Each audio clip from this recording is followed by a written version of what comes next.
ban san ka ba, ina da jin labarin amma ka yi tunani ka yi amfani da basira ka yi irin wannan abu to mun ji daɗi kwarai da gaske. Ka karrama mu, ka karrama sarki, ka karrama mutanen gobe da baki ɗaya. So muna godiya kwarai da gaske, muna godiya kwarai da gaske.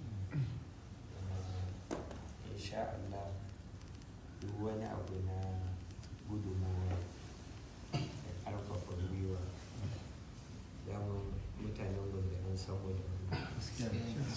Insha Allah za mu ci gaba da maka addu'a.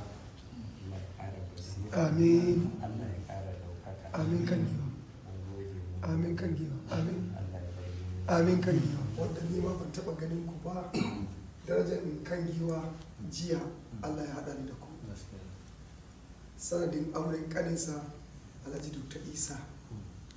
Mun zo an yi hidima a gidan nan, an nuna karamci, an nuna adalci, an nuna ɗaukaka, ba abun da ba a yi ba dai jiya a gidan nan.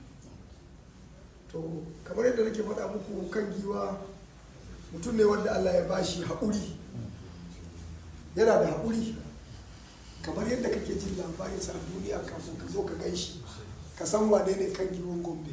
In ka zo ka gan shi sai ka ji labarin da aka baka ya fi nan, ganinsa ne da baka yi ba. Mu nan da kaga muna zanne a fadarsa, ai ban za ba kai zuwa kasuwa. Muna tare da shi albarkar katuka, muna tare da shi albarkar mai martaba sarkin Gombe. Ba zan manta ba wata rana. Ina godiya Ubangiji, Allah ya saka da alkhairi, Allah ya ƙara ɗaukaka wannan masarauta, ya ƙara albarka, Allah ya ƙara ma ƙasar Gombe zaman lafiya da ci gaba. Amin. Amin sarkin waka. Aishe ka sarkin waka. Aishe ka sarkin waka.